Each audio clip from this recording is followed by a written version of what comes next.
കോതമംഗലം സലഫി മസ്ജിദിന്റെ നേതൃത്വത്തിൽ സംഘടിപ്പിച്ച ഈദ്ഗാഹിൽ ഒട്ടേറെ വിശ്വാസികൾ പങ്കുകൊണ്ടു. ലഹരിക്കെതിരെയുള്ള പ്രതിജ്ഞയെടുത്താണ് വിശ്വാസികൾ മടങ്ങിയത്. കോതമംഗലം സലഫി മസ്ജിദിന്റെ ഈദ്ഗാഹിന് ശിഹാബ് തൊടുപുഴ നേതൃത്വം നൽകി. നിരവധി പേർ ഇവിടുത്തെ നമസ്കാരങ്ങളിൽ പങ്കെടുത്തു. നമ്മുടെ റമദാനിൽ നമ്മൾ പരിശീലിച്ച പരിശീലനങ്ങൾക്ക് തുടർച്ചയുണ്ടാവണം എന്ന കാര്യമാണ്. ഒരുപാട് സുന്നത്തുകൾ നമ്മൾ റമദാനിൽ പൂർത്തീകരിച്ചിട്ടുണ്ട്. നമ്മൾ ഒരു മാസക്കാലം നോമ്പിലായിരുന്നു. നോമ്പ് അവസാനിക്കുന്നില്ല. നോമ്പ് ഇനിയുമുണ്ട്. തിങ്കളും വ്യാഴവും നോമ്പുണ്ട്. 13, 14, 15 അയ്യാമുൽ ബീദിന്റെ നോമ്പുണ്ട്. അതുപോലെ തന്നെ ഈ നാളെ മുതൽ ശവ്വാലിന്റെ 6 നോമ്പ് ആരംഭിക്കുകയാണ്. മൻസാമ റമദാൻ സുമ്മത്തബഹു സിത്തം മിന ശവ്വാൽ. ആരെങ്കിലും റമദാനിലെ നോമ്പ് നോറ്റ് ശവ്വാലിലെ 6 നോമ്പുകൾ കൂടി നൂറ്റാൽ വർഷം മുഴുവനും നോമ്പ് വെച്ചവനെ പോലെയാണെന്നാണ്.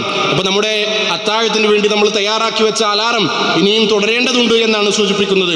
അള്ളാഹുവിനോട് അള്ളാഹു സുബ്ഹാനഹു വ തആല 7ാം ആകാശത്ത് നിന്ന് 1ാം ആകാശത്തേക്ക് ഇറങ്ങി വരുന്ന ഒരു സമയമുണ്ട്. നമ്മൾ അത്താഴത്തിന് എടുക്കുന്ന സമയമാണത്. സുബഹിന്റെ മുന്നേയുള്ള സമയം. ആ സമയം നമ്മൾ പ്രാർത്ഥിക്കുക, നമസ്കരിക്കുക. തറാവീഹ് സാധ്യമാകുന്നവർ, ഖിയാമുൽ ലൈൽ സാധ്യമാകുന്നവർ, തഹജ്ജുദ് സാധ്യമാകുന്നവർ, ഇതൊന്നുമില്ലാത്തവർ വിശ്വാസികൾ ലഹരിക്കെതിരായ പ്രതിജ്ഞ ചൊല്ലി.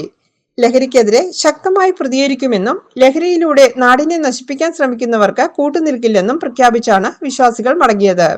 മയക്കുമരുന്ന്, മദ്യം തുടങ്ങിയ എല്ലാ ലഹരികൾക്കുമെതിരെ ഞാൻ ശക്തമായി പ്രതികരിക്കും.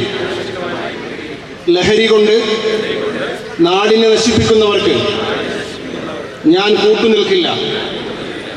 എൻ്റെ കുടുംബത്തിൽ ആരും ലഹരി ഉപയോഗിക്കുകയോ ഉപയോഗിക്കുന്നവരുമായി ചങ്ങാത്തം കൂടുകയോ ചെയ്യില്ല. ലഹരിയിൽ നിന്നും യുവതലമുറയെയും നാടിനെയും രക്ഷിക്കാൻ എന്നെക്കൊണ്ട് കഴിയുന്നതെല്ലാം ഞാൻ ചെയ്യുമെന്ന് പ്രതിജ്ഞ ചെയ്യുന്നു. GTV news Kothamangalam.